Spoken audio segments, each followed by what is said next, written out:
Muito bem, estamos de volta. Este é o segundo bloco desta aula, precisamente o bloco de número 9, não é? 9. A gente tem toda a marcação aí dos números, legal, e agora estamos estudando o princípio da proibição do tributo com efeito de confisco. E aí a banca vai querer saber, né? Numa prova oral, numa prova discursiva, né? Uma beleza pedir isso aqui para a prova discursiva, né? Porque só quem tem musculatura é que vai conseguir escrever, né?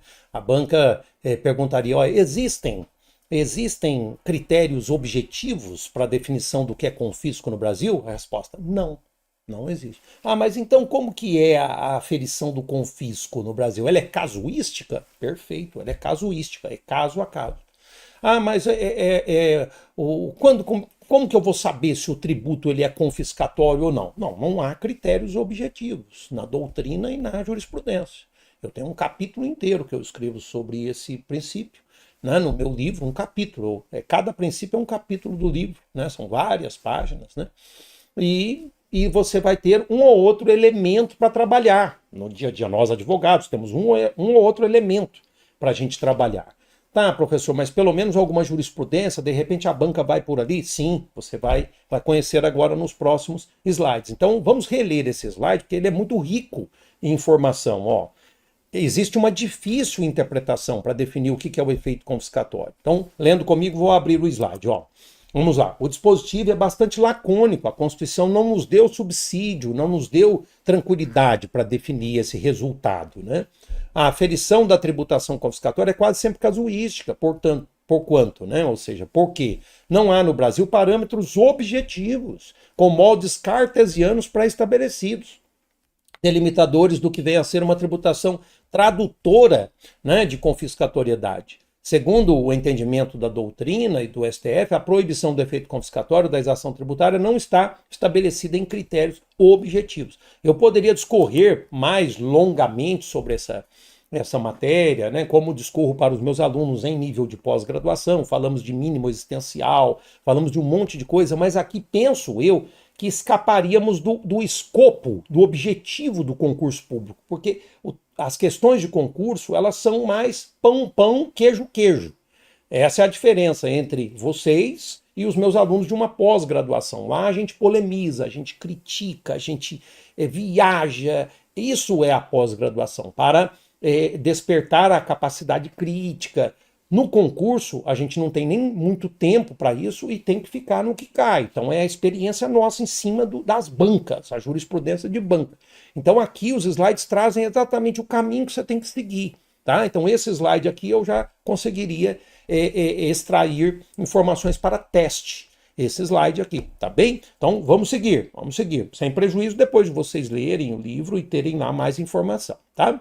Vamos lá, virei o slide, vou abrir o material. Exemplo na jurisprudência. Então, vejam, aqui a banca vai pedir, na busca de elementos mais assertivos para a detecção da confiscabilidade, cito a seguinte orientação jurisprudencial que eu tirei lá da minha obra, né, o Manual 2024, na página 230. O que eu trouxe para vocês? Olha o exemplo da jurisprudência, muito atualizado, ó, de 2023, quer dizer, eu pediria isso no concurso. Ó.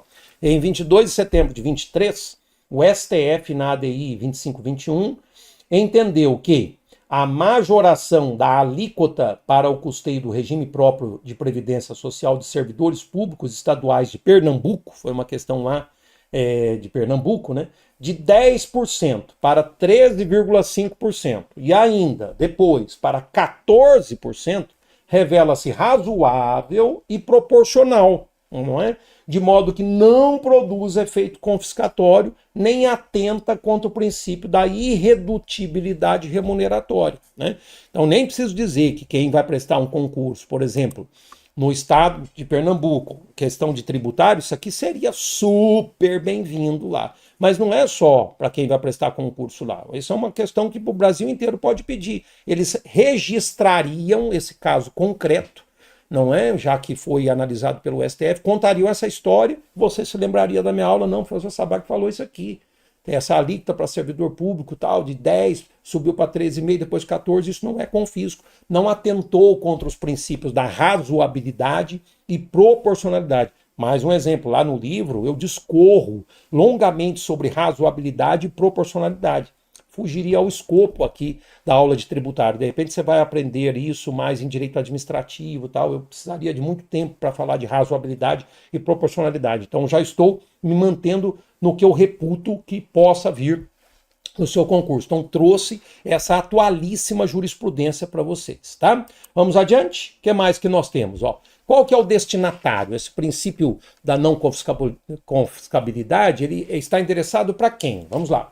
O princípio da não confiscabilidade volta-se em primeiro plano para o legislador, claro, né? O legislador, o que vai elaborar a norma tributária, mas em perspectiva ulterior também para o intérprete e aplicadores da lei. Tá? Então, todos nós que somos intérpretes, né, e aplicamos a lei, quando eu digo nós, estou me referindo, não é, a nós advogados, nós juízes, todos os aplicadores da lei, intérpretes, todos também são destinatários do princípio da não confiscabilidade. Aqui também você já tem um teste. A banca vai falar, o princípio que proíbe o tributo com efeito de confisco está endereçado exclusivamente para o legislador. Errado. Isso aqui pegaria muita gente. Está endereçado para o legislador, está endereçado para os intérpretes e também para os aplicadores da lei. Tudo pegadinha que a gente tem experiência e sabe que pode cair, tá? Legal? Vamos ver se eu trouxe mais alguma coisa.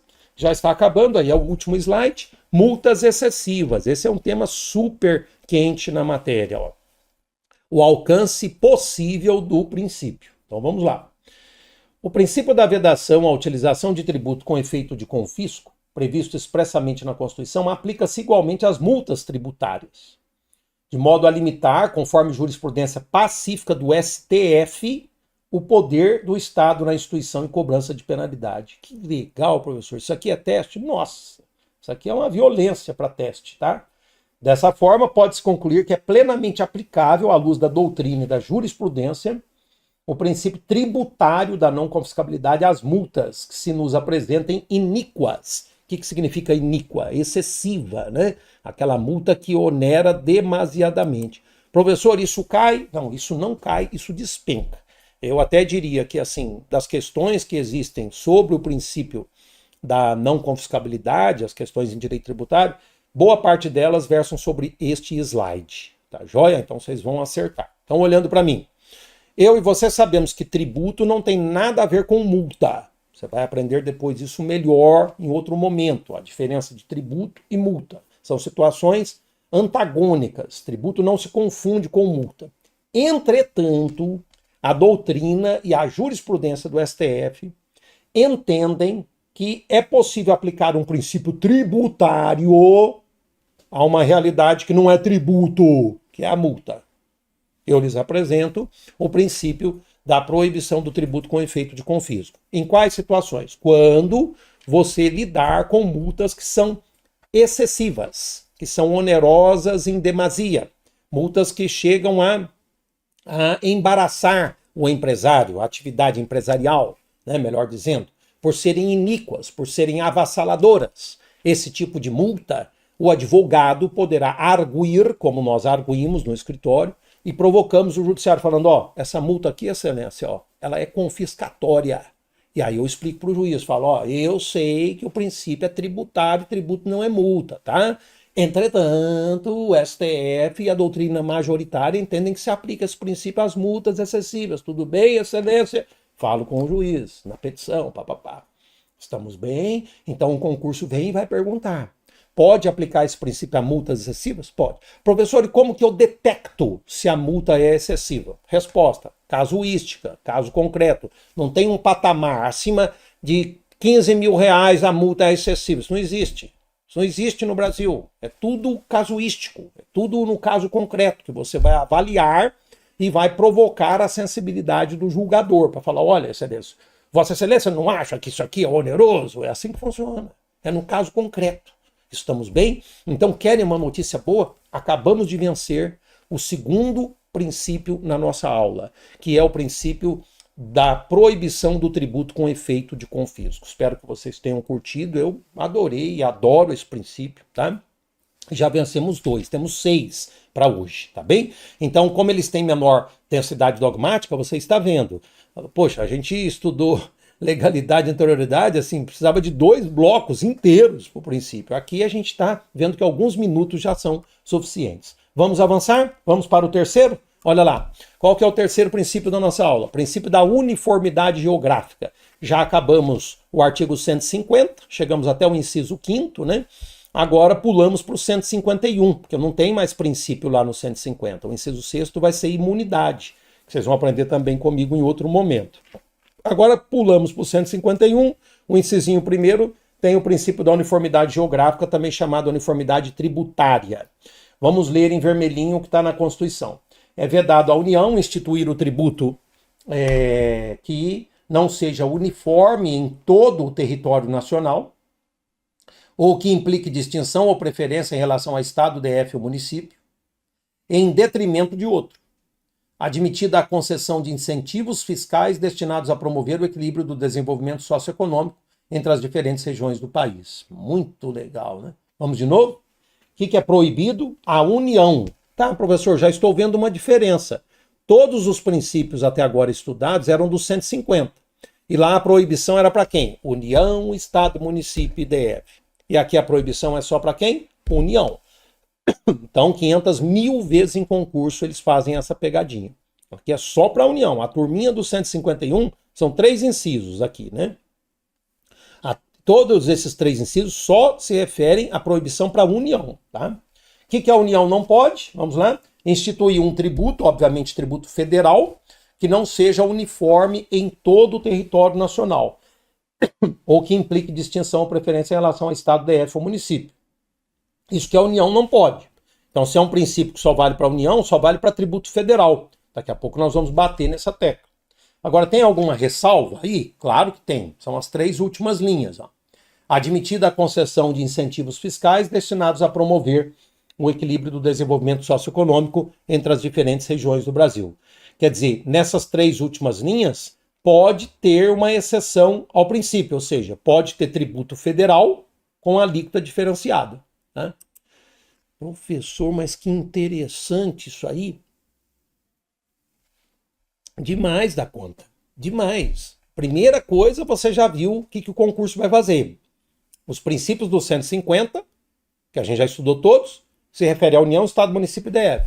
Quando você cai no 151, é só para a União. Então, se é uma vedação, um princípio só para a União, aqui a gente só tem proibição para tributo federal. Ninguém aqui vai falar de ICMS. Ninguém aqui vai falar de ISS. Aqui é só para tributos federais. É uma proibição só para a União. Tudo pegadinha de concurso. Tá? Mas vamos virar o slide para a gente já começar o ataque. Olha lá. Ó. Análise inicial. É permitido instituir um tributo que não seja uniforme em todo o território nacional, é permitido, desde que se trate de concessão de incentivo fiscal destinado a promover o equilíbrio do desenvolvimento socioeconômico entre as diferentes regiões do país. O que eu estou fazendo com vocês? Eu estou brincando com a língua portuguesa. Por quê? Porque isso que está na análise inicial é a exceção. E se a regra é a proibição, a exceção é a permissão. Então, veja, olhando para mim, olhando para mim. Eu até vou fazer o seguinte, vou voltar aqui o slide, vou abrir a tela, vamos olhar para o que está em vermelhinho. Veja o que é proibido. O que é proibido é a parte inicial do dispositivo. Vai até ali a 4ª linha, antes da palavra admitida. Antes da palavrinha admitida. Aqui, Até a palavrinha outro, vírgula, é o que é proibido. Agora, quando começa, admitida a concessão de incentivos fiscais destinados a promover o equilíbrio do desenvolvimento socioeconômico entre as diferentes regiões do país, isso não é proibido, isso é permitido. Isso é permitido. Então é pura língua portuguesa aqui. Então veja, existe uma ressalva ao princípio? Existe uma ressalva. O princípio é um princípio que proíbe conduta, ele proíbe conduta. Então se há uma ressalva ao princípio, significa que essa ressalva é o que é permitido. Então o concurso vai brincar com esse jogo interpretativo. Então o que é permitido? Agora sim, vamos voltar ao slide. É permitido instituir tributo que não seja uniforme em todo o território nacional, desde que, qual é a condição? Qual é a condição? desde que se trate de concessão de incentivo fiscal destinado a promover o equilíbrio do desenvolvimento socioeconômico entre as diferentes regiões do país. Tá? Então, em outras palavras, olhando para mim, esse princípio, olhando para mim, ó, ele quer que os tributos federais sejam uniformes no Brasil inteirinho. É isso que ele quer. Né? Você pega um IPI, a alíquota do IPI tem que ser a mesma no Brasil inteirinho. Você pega o imposto de renda, tudo tributo federal. A alíquota do imposto de renda tem que ser a mesma no Brasil inteirinho. É isso que ele quer. Você pega outro tributo federal, vamos lá, ITR. ITR. A alíquota do ITR tem que ser a mesma no Brasil inteirinho. Eu estou dando exemplos de impostos, mas olha aqui, vou voltar à tela. Ó, é vedado à União instituir tributo. Então, não é só para impostos, vale para tributos federais. Você pega uma taxa federal, a mesma alíquota no Brasil inteirinho. Mas tem uma exceção? Tem. Agora. Se você estiver falando de incentivos fiscais destinados a promover o equilíbrio socioeconômico entre as diferentes regiões do país, você pode ter tributo federal com alíquota diferenciada. Acabou a matéria. Nota 10. Não tem como pegar mais vocês. Então, o tributo federal vai ter a mesma alíquota no Brasil inteirinho. É o princípio da uniformidade geográfica. Só que se for caso de incentivo fiscal destinado, que é um incentivo fiscal específico na política de fomento, que nós vamos ver em instantes, destinado a promover o equilíbrio socioeconômico entre as diferentes regiões do país, aí você pode ter tributo federal com alíquota diferenciada. Então vamos brincar de concurso aqui, ó. Todos os tributos federais terão as mesmas alíquotas no Brasil inteirinho sempre. Errado. Você pode ter tributo federal com alíquota diferenciada, desde que se trate de incentivo fiscal destinado a promover o equilíbrio socioeconômico entre as diferentes regiões do país. É tudo decorado para você passar em concurso. Tudo decorado. Estamos bem? Legal? Vamos voltar à tela e vamos avançar. Veja lá embaixo. Tributos. Refere-se assim o postulado a todos os tributos entre os quais estão os impostos. E depois eu até vou complementar aqui, desde que sejam federais. Então tributos federais, né? Mas a minha observação aqui é muito pontual, porque eu estou querendo dizer, não é só para imposto, é para tributo. Então é taxa federal, contribuições federais, impostos federais, tudo que for federal, tributo, está valendo esse princípio. Mesma alíquota no Brasil inteirinho, menos no caso daqueles incentivos específicos. Virei o slide, vamos curtir. O que nós temos? A identidade de alíquotas, porque eu tenho falado de alíquotas, agora eu explico. O tributo federal deve conter a mesma alíquota em todo o Brasil, em toda a extensão territorial do país. Essa é a razão por que se intitula o indigitado princípio, quer dizer, o referido princípio, de postulado da defesa da identidade de alíquotas. Super legal, né? Já vi doutrinador dando esse sinônimo. É um princípio que tem o seguinte nome também, postulado da defesa da identidade de alíquotas. Então veja, até agora, sinônimos para concurso. Princípio da uniformidade geográfica, princípio da uniformidade tributária ou princípio da identidade de alíquotas. Identidade de alíquotas. É um princípio que vale para a tributação federal, que está no 151, inciso 1º. Show de bola, vamos adiante. Federalismo. Em termos práticos, no caso de aumento de alíquotas de tributos federais, essa majoração deverá incidir em todo o Brasil.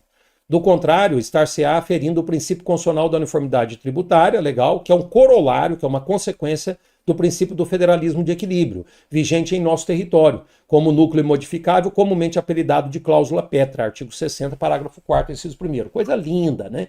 Esse slide está nos dando musculatura, né, de direito constitucional. Está falando, olha, por que existe isso?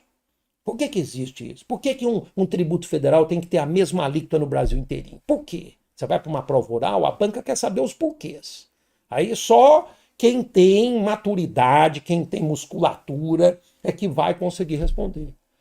A banca fala, por quê, doutor, que existe esse princípio? Mas você vai responder, olha, existe o princípio, né, de identidade de alíquotas para tributos federais, porque nós vivemos numa federação, né, o chamado federalismo de equilíbrio ou de cooperação.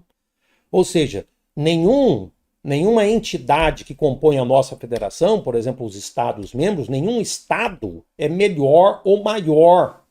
Esse maior no sentido de mais importante do que outro, né? As entidades, elas são entidades que não são hierarquizadas, né? Elas são entidades parificadas, tanto entre elas, União, Estados, Municípios e DF, como no plano interno, os estados entre si. Né? Então, nós temos uma parificação, não temos uma hierarquização. Ou seja, é o federalismo de equilíbrio, de cooperação. Então, a gente não pode ter uma situação de privilégio para um estado em detrimento de outro. Suponhamos, ó, você vai dar um exemplo, né, para a banca, fala, ó, não posso ter um IPI, Imposto Federal, com uma alíquota de 5% para todas as industrializações que ocorrerem no estado de São Paulo, né, e um IPI de 20%, né, para as industrializações que ocorrerem no estado do Rio de Janeiro. Mas o que é isso? Porque São Paulo é menor do que o Rio? Vai ter uma tributação diferenciada? Aí a banca, né, estamos simulando uma prova oral aqui, a banca falaria, tá, quer dizer que não pode ter tributo federal com alíquota diferente do Brasil, mas não tem nenhuma ressalva? Aí você, claro que tem ressalva. Isso só poderia acontecer no caso de política de fomento, incentivos fiscais destinados a promover o equilíbrio socioeconômico entre as diferentes regiões do país. Aí pode, fora daqui não pode. Tá joia? Por que eu estou dando até esse toque musical na minha explicação? Para você tentar guardar a letra da Constituição. Não é qualquer tipo de incentivo fiscal. É incentivo fiscal destinado a promover o equilíbrio socioeconômico entre as diferentes regiões do país. Porque eu já vi a maldade de banca. A banca falando, é para incentivos fiscais. Ponto. Errado! Não é para incentivo fiscal. É para incentivo fiscal destinado a promover o equilíbrio socioeconômico entre as diferentes regiões do país. Porque tem 500 mil tipos de incentivo fiscal. 500 mil tipos. Então a banca pegou muita gente aqui. É para incentivo fiscal, pode ter alíquota diferenciada, nota zero. É para um tipo de incentivo fiscal. Um tipinho. É aquele que vem promover o equilíbrio socioeconômico entre as diferentes regiões, que vivemos num país de extensão continental. Né? O norte não tem nada a ver com o nordeste, que não tem nada a ver com o centro-oeste, que não tem nada a ver com o sul, que não tem nada a ver com o sudeste. É para isso que tem que ter essa brincadeira de alíquota diferente no tributo federal. Então vamos curtir aqui o slide que eu até trato disso. Ó. Exceção para a política de fomento. Há exceção prevista no próprio dispositivo para os incentivos fiscais específicos, isto é, aqueles destinados a promover o equilíbrio socioeconômico entre as diferentes regiões do país. Artigo 151, inciso 1º, infine, quer dizer, na parte final, né, em latim, combinado com o artigo 43, parágrafo 2º, inciso 3º, ambos da CF. Esse artigo 43 você estuda em direito constitucional, mas o nosso slide sempre trabalha com essa perspectiva interdisciplinar, né? Não se trata de qualquer incentivo fiscal e ainda deve haver o cumprimento do elemento finalístico, política de fomento, quer dizer, show de bola,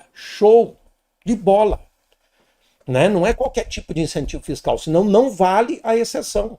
A exceção só vai valer tributo federal com alíquota diferenciada se for política de fomento.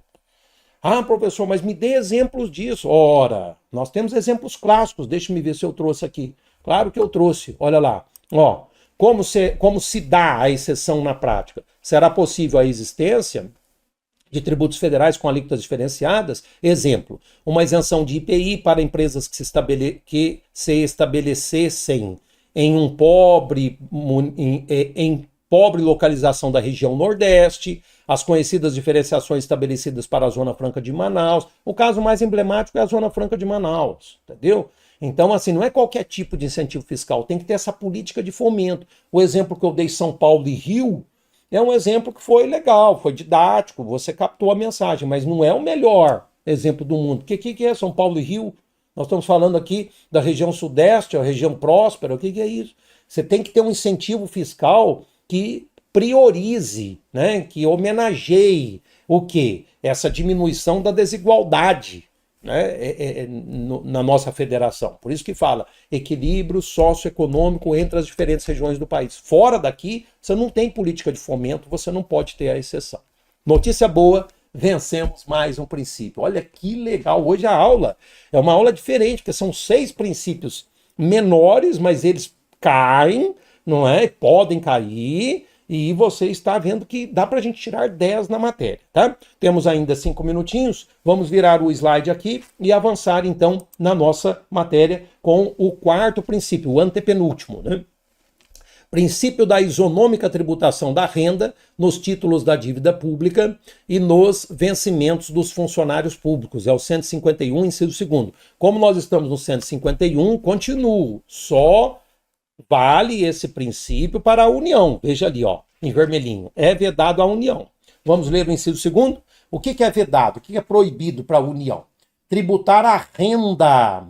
Tributar a renda, então é um princípio que vale para imposto de renda? Isso mesmo, só vale para o IR. O que é vedado? Tributar a renda das obrigações da dívida pública dos estados, do DF e dos municípios, bem como a remuneração e os proventos dos respectivos agentes públicos, né, servidores públicos dos estados, DF e dos municípios, em níveis superiores ao que fixar para as suas obrigações e para os seus agentes, né? Legal. Então, o que está sendo dito aqui? Olha lá, vamos reler. Ó. É proibido que a União tribute a renda das obrigações da dívida pública dos estados. Os estados têm dívida pública, o DF também, os municípios têm dívida pública. E aí as obrigações poderão ser atingidas pelo imposto de renda, que é o imposto federal.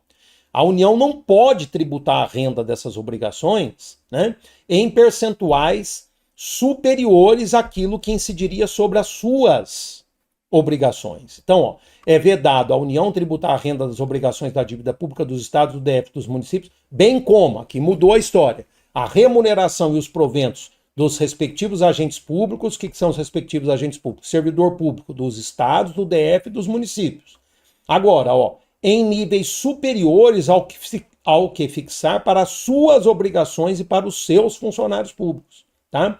Então, olhando para mim, o que está querendo dizer aqui? Em homenagem à federação, em homenagem ao federalismo de equilíbrio, de cooperação, quer dizer, aquele vetor axiológico, aquele valor permanece nos 3 incisos do 151. O que a União não pode fazer? A União não pode querer tributar a renda de estados, DF e de município em percentual superior ao que usa para tributar a sua renda. E não pode querer tributar a renda de servidor público estadual, de servidor público do DF, de servidor público de município, em percentual superior ao que usa para tributar a renda do servidor público federal. Em outras palavras, é assim, União, você não é mais do que estado, município e DF. Por isso que você não pode pegar um tributo seu, que é o imposto de renda, e começar a fazer o quê? Um desequilíbrio, né? Começar a tributar mais os entes subnacionais e menos a si próprio, né? Ou a si própria. É isso que o Constituinte está falando. União, você não é mais que Estado, município e DF. Então respeite a tributação das obrigações dos entes subnacionais e respeite a tributação dos rendimentos dos servidores públicos não federais. Quer dizer, um servidor público do Estado vai pagar o mesmo imposto de renda, na mesma alíquota, não é o mesmo valor, a mesma alíquota do imposto de renda do que aquela que incide sobre o servidor público federal. É isso que está sendo dito. Muito tranquilo, eu mal comecei e já acabei.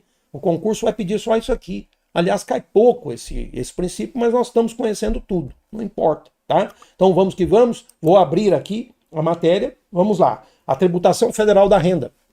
O legislador Constituinte veio impedir que a União, dispondo de uma poderosa arma arrecadatória, que é o próprio imposto de renda, poderia dele se valer para criar situações vantajosas para si, no convidativo campo dos títulos da dívida pública, que são aquelas obrigações, né, da dívida pública, ou mesmo na seleção de servidores públicos. O que é seleção? Né? Eu tributo mais um tipo de servidor e menos outro tipo de servidor. O postulado, aplicável exclusivamente ao IR, endereça um mandamento de isonomia à União, claro, que deve conferir aos entes periféricos, União de Estados, DF e municípios, o mesmo tratamento que conferirá a si própria. Em termos precisos, temos 2 vedações no dispositivo. Vamos conhecer as 2 vedações. Letra A. A União deve tributar sua renda oriunda de título da dívida pública na mesma medida que tributará a renda das obrigações da dívida pública dos estados, DF e dos municípios. Caso contrário, poderia criar o quê? Uma concorrência desleal, tributando menos os títulos federais para ficarem melhores, né, mais convidativos, e mais os outros. Então, os títulos federais ficariam mais atraentes. Isso não pode. Então, essa é a primeira proibição. E a segunda proibição, e com ela a gente acaba o princípio, a União deve tributar a renda dos seus servidores públicos, né, os federais, na mesma medida em que tributará a renda dos servidores públicos dos estados, do DF e dos municípios. Então, vocês viram? Mal comecei, já acabei o princípio. Vocês viram que são duas situações: tributar a renda das obrigações da dívida pública e tributar o rendimento de servidor público. Tá? Então, tudo na mesma alíquota do tributo federal, em homenagem à federação, ao federalismo de equilíbrio de cooperação. Ó, show de bola! Nós já passamos aqui do 29º minuto, vou fechar o bloco, puxando a vinheta, e ficaremos no último bloco. Hoje só faremos 3 blocos na nossa aula, em razão daquela fenda que eu vou criar. Vou deixar para outra aula os dois outros, os demais princípios oriundos da reforma. Então, vamos ter uma aula, digamos, menor hoje, né? Porque geralmente eu faço 4 blocos, hoje nós vamos fazer apenas 3, tá bom? Então, vamos lá? Vamos agora para a vinheta, né? Tomar um cafezinho. Voltaremos então em instantes. Até já já.